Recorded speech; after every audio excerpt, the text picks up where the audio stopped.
So it's 6 weeks of darkness in the wintertime, minus 40. So yeah, it's different. We can endure anything and adapt and pivot and change. Wrestling gave us that ability. I would say nothing in life has impacted me more than the things wrestling has taught me in terms of self-reflection, resilience. Toughness. Some guys have it, some guys don't. Adversity, 100%.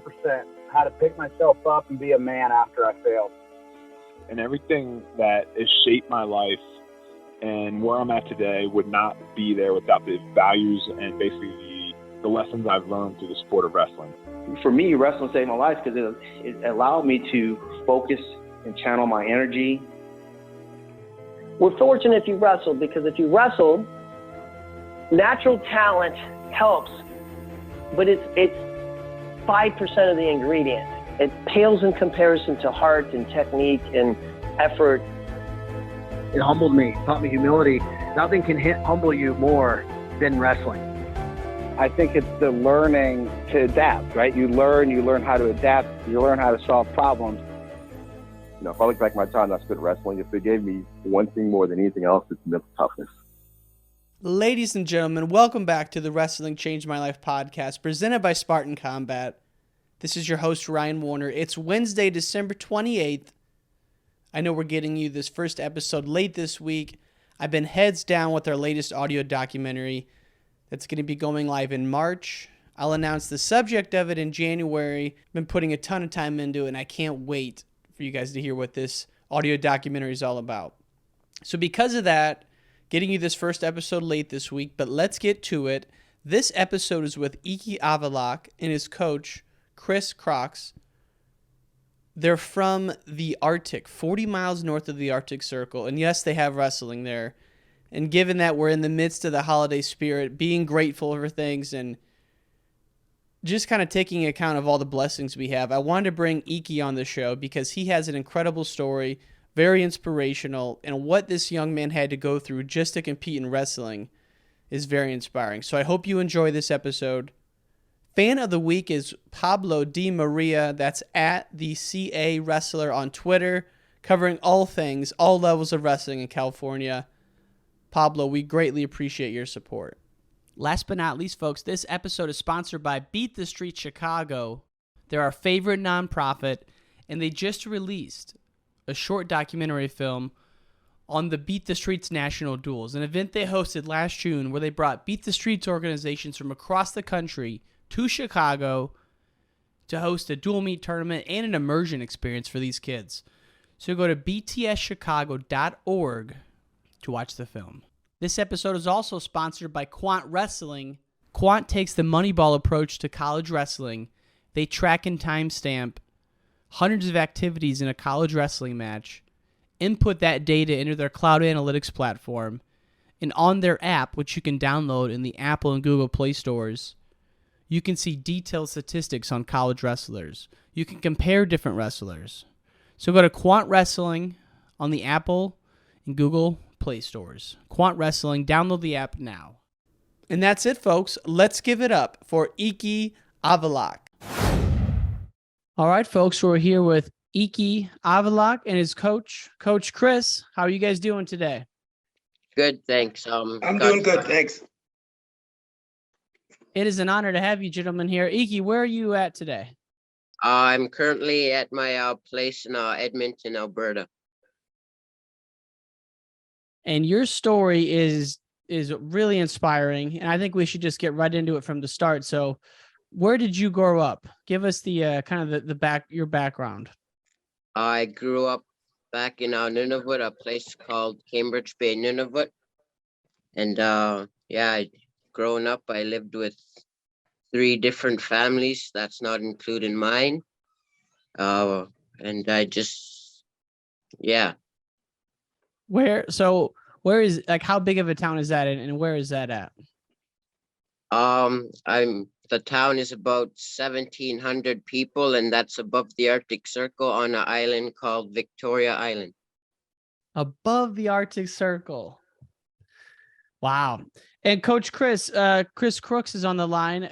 You are a teacher and still are up there, up in this community. How did you get looped into this story? Well, first, I'm no longer a teacher. I taught for 4 years, then I worked for a bunch of different organizations, nonprofit. My wife went up to Nunavut first as a teacher. She wanted to try something different. We had traveled throughout Canada. We hadn't been to Nunavut, and she enjoyed it so much. She, it was a 1-year leave. She took 2 years, and then when I retired from teaching in Southern Ontario, I went up for a 2-year contract, and I taught for 4 years, and now I'm in my 8th year in the community.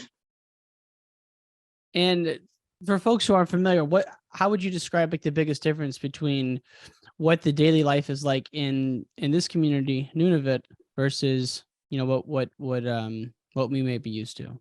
Well, it's a fly-in community, which changes everything. So everything has to be brought in by planes or once a year by ship. It's isolated. The town's about 1.5 square kilometers. You can't really go anywhere without going out by snowmobile or ATV. It's very limited to what you can really have. Like, there's no real coffee shops. You have a couple general stores that'll sell everything from a snowmobile to your milk. So it's 6 weeks of darkness in the wintertime. No. Minus 40. So yeah, it's different. 6 weeks of darkness. I think you got that switch around, Chris. I think it's 6 weeks of daylight. Well, you have 6 weeks of darkness and 6 weeks of daylight. So sorry, yes. There you go. Wow. That is I mean, what is that like going through 6 weeks of darkness, Eeke? I lived that through my whole life, so that I was used to. But when I first moved to Edmonton, or when I first traveled outside of Nunavut, I was like, wow, this is totally different from back home. Like, there's a lot more daylight, it's a lot warmer. And yeah, that was my normal growing up. 6 weeks of darkness, 6 weeks 24-hour daylight, and yeah, that was just my normal. And how did you find wrestling? Wrestling at first, I didn't really think much of it. Like, a couple of my friends, they were wrestlers, and they told me to come out and try it. So at first I said no, I didn't want to do it. And then I tried it for about a week, and I was like, you know what, this isn't for me. I just don't want to put the work in. I don't want to have people always telling me what to do, and especially like in our sports. And so I tried it out for a week, and I was like, nope, this isn't for me. So I just went down with my daily life of playing video games and staying in and being out and about. And how did you get from that to getting an interest back into the sport?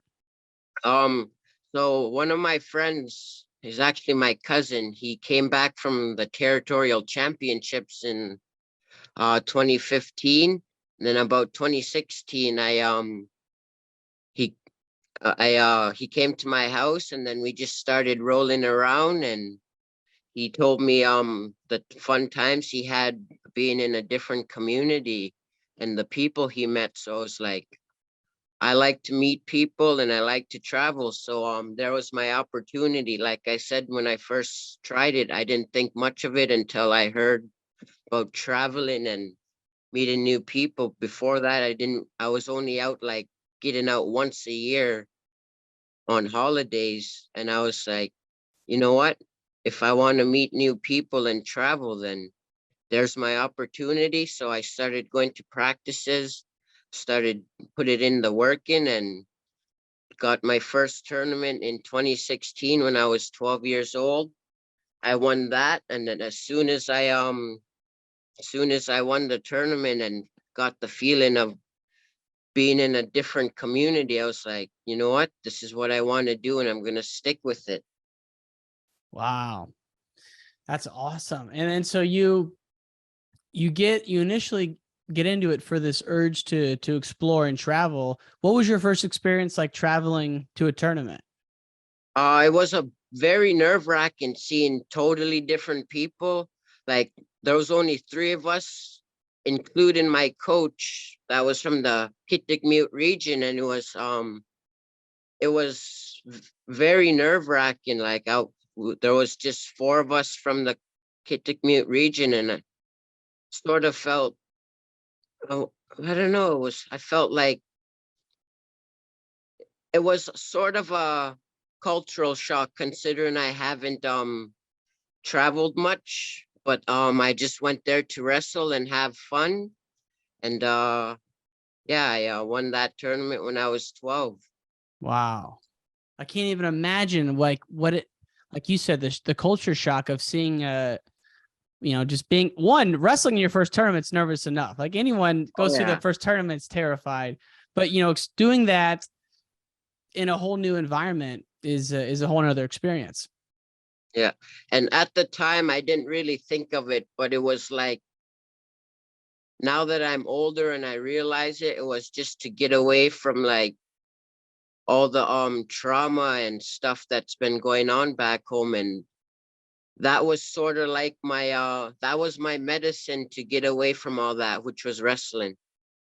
What kind of trauma? Intergenerational trauma. A lot of alcoholism and violence. And there's like not much you can do where I'm from.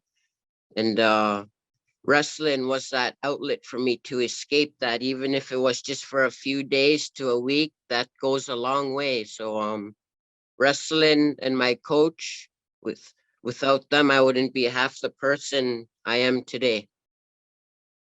That's amazing. And where are you? I guess what are the next steps for you now in your wrestling journey? You won a huge tournament this summer. Yeah. So the ultimate goal is being on the national team and becoming an Olympian. First in the sport of wrestling from Nunavut. Wow. I love it. I love it. Coach Chris, how did you get involved with wrestling? And I guess, did you start the club in this community? Yeah, when I went to Cambridge Bay, I was very busy when I was down south. I was coaching a number of different sports: rugby, track and field, wrestling, cross country. And when I went up there, I went for doing all of that. And I was actually on a beef farm too, as well as teaching, to doing nothing. And I just didn't know what to do with myself. So I thought, well, what do I know? Well, I know wrestling. So I called some people down in the south and got some contacts. And I eventually got a hold of a person, and they said, yeah, we will fund you to come to this tournament. And it's in Nunavut, but it is like 2 days to get there. And I started up this little like wrestling program, and I didn't have a wrestling mat, had some of these, we call them Adam mats, the mats you Velcros together, Mm-hmm. very safe. And I had 2 kids who were a bit older who were interested. And I said, okay, I've got funding for 2 kids. And I took those 2 kids, and I had actually tried to get Icky, like I had noticed him. I was teaching at the elementary school. Icky was in grade 6, and he was just this phenomenal little athlete. And I thought, my God, he'd make a good wrestler. But as he said, he wasn't really interested. I talked to him a little bit. And from that, I got Icky the next year, and it grew. And looking at Icky's potential, I thought, like in Nunavut, we'd only have like 1 tournament a year. I know it sounds crazy, but we'd only have 1 tournament for the year. Wow. So I contacted someone at the University of Alberta. They said, hey, we got this tournament. So I started to take kids there. And from that, it just grew and grew. Not that we have a large number of athletes at Icky's age. And then with Icky's ability, I really asked him how far he wanted to go. And he said, I want to go as far as I can. So after that, I just looked at different opportunities and ways in which I felt I could bring him as far as we could with what resources we have. Wow.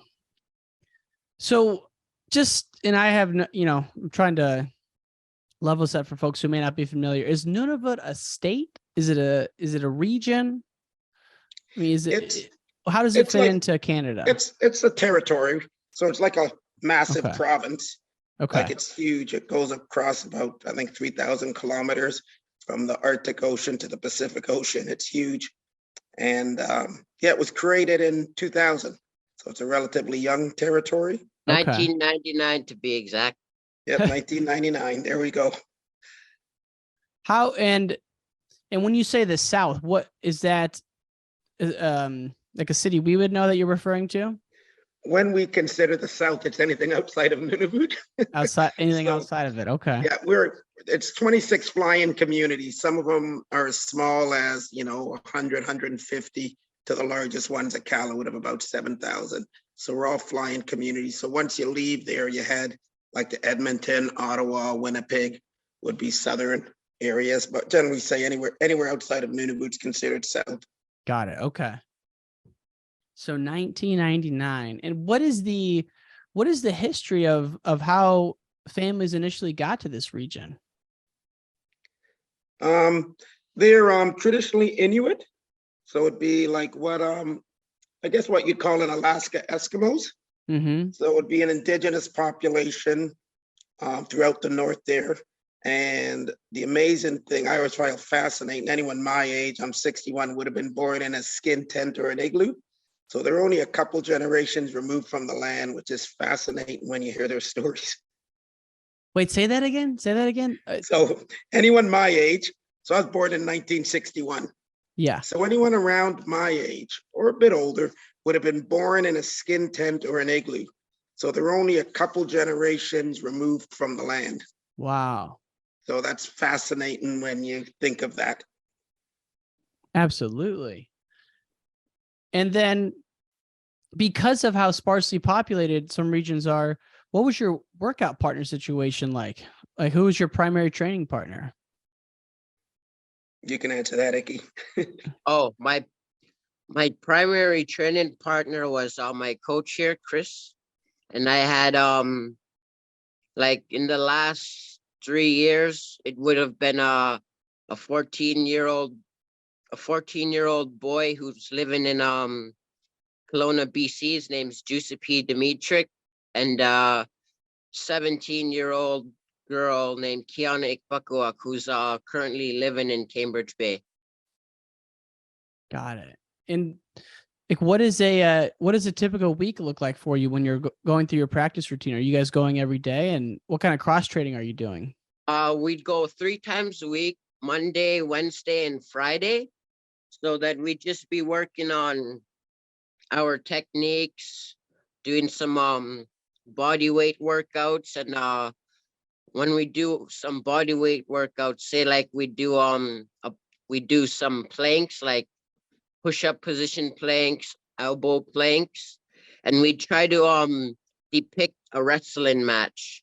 Mm-hmm. So we'd either go 2-minute rounds or 3-minute rounds, just to get our body used to that feeling. And every Fridays we do what's called Fight Night Fridays. So then we just do a warm-up, do a warm-up for about 15 minutes or so, half an hour, and then we just do different types of, different methods of wrestling for that rest of the practice. One example is like King of the Mat. So if one person is in the middle, and then it's whoever gets the takedown, they stay in, and then they just go until they get taken down. Wow. And that's every Friday to kind of simulate tournaments or match environments. And the one tournament a year, when is that? That would be usually about November, December, and that's in the capital of Nunavut, Iqaluit, called the Territorial Championships, where we would the winners would be chosen on Team Nunavut to represent at Arctic Winter Games, Western Canada Summer Games. In the recent years, because of COVID, we couldn't have that tournament. So then we just choose the recent people who's won, or people who's interested and willing to put the work and commitment in. Mm-hmm. And that's how we would choose our team. And you said it's the Arctic Winter Games, and then there's the Summer Games as well? Yeah. Wow. Well, I think it's an amazing story, and it's something that is the epitome of this podcast and how wrestling, has impacted and changed your life. I know you earlier said it's like a medicine for you, so it's definitely had a powerful impact on your life. Oh yeah, huge. So let's kind of wind down with that. Talk about how wrestling has like, what are the biggest impacts that wrestling's had on your life? It's the biggest impacts is like I said, it's a medicine for me. It was able to get me out of the path I was going. Like I was a troubled kid, didn't go to school much. I would yeah, I was what others would call a bad influence to the people I hang around. And yeah, one time my mom and I had a talk with the police officers back home, and one of the police officers, my mom agreed with it as well. They said if I'm continuing down this road, then I'd be going in and out of behind bars, and you never know if it would be worse, because like there's not much opportunities back in Nunavut, and Right. yeah, it's a lot of intergenerational trauma. So myself and a lot of my other friends, they have an effect from that. And this what really got me out of it was wrestling. I was able to actually, I'm a physical person. I got into a lot of fights in school, out of school, with my siblings, and wrestling was able to help me channel that in a positive way, to get all that anger out. Like I have 3 family members who's been to residential school on my dad's side, my dad included. What's And residential school? residential school is like residential school. It's I'll help you here. I'm lost for words right now. A residential school, they took children from indigenous places and they'd move them about 3,000 miles away. And then they'd be there for anywhere from a year to 5 years, and they wouldn't see their parents. And then they'd be brought back to the community, but they would have lost their culture and everything else. And there was a lot of abuse, physical and sexual abuse at the residential schools. So when they came back to their community, there was a lot of damage. And one of the biggest things, they'd say they never learned how to parent, because it would be like it institutionalized. So they weren't taught parenting skills, obviously. And so they came back, and then there was a lot of alcohol and drugs and violence, and it just got handed down to one generation to the next. And like Nunavut would have the high, I think it's about 10 times the suicide rate, and compared to the rest of Canada. So like you probably know from, the videos, Eekeeluak lost his brother to suicide. Then there was another best friend, and then there was a cousin. And this is just in my short time, as many as, many other schoolmates. So wrestling was a way of, developing resilience, discipline, and trying to move past, the trauma that a lot of the kids Icky's age will see. Man, I can't even imagine. That is. So do they don't still do that kind of school program, do they? No, it would have finished 1996. Yeah, it was the last one closed in Canada. Wow. And that had been a practice for a couple decades or so? Oh, would have started from the early 1900s, but in different forms. But it was very prevalent during the 50s, was the most prevalent period of time. So anyone over the age of 50, even younger, would have gone to residential schools. And it was like mandatory? You had to go? You couldn't? Yep, they were, it was mandatory, and they were, basically they'd be coerced. So like you wouldn't be able to buy food from the local stores, so there was a lot of exploitation to force people to give up their children. And we're talking 3 to 5 years they were gone for. Yep, sometimes they'd be able to come back for summer, but like they would go to a residential school. So the people from Cambridge Bay would go to a community called Nunavut, and that would have to be, I think if it were straight flight, maybe 2.5, 3 hours away by flight. So quite often it wasn't possible for them to come back during the summer. So they would take them as young as 5, 6 years of age. So some of them could be away for 10 years. Wow. That is crazy. I've never heard of this before.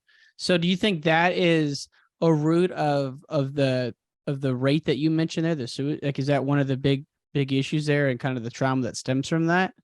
Or are there Yes, other issues? Yeah, it gets handed down from generation to generation. And the biggest thing, as they said lack of parenting skills.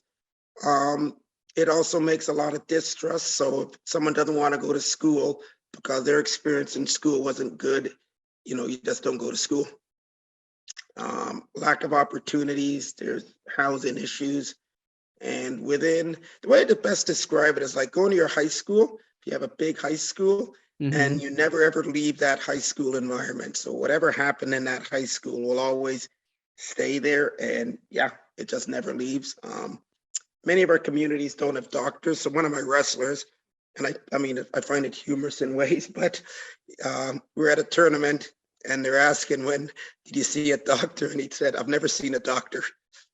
There's no doctors in the communities? There's many of our communities more fortunate. We have a doctor who will be there on occasion, but there's many communities with only a health center. So there's no doctors. No, our community doesn't have a dentist. So in some communities, they have people who will just pull your teeth. Wow. That is, like you said, a world that it's very unique, and a lot of people didn't even know that's out there. So it's just you being a symbol for these people is amazing. And I just love that wrestling's the platform for it. Oh yeah. But one huge goal is inspiring others that you can change. Yeah. And if ever, like, how many kids are in your class? Like, if everyone at your school who went there wrestled, like, is that 20 kids in a class or way less than that? Way less than that. Like, we have about half a dozen. Like, a majority of the times I'd be the only one in class.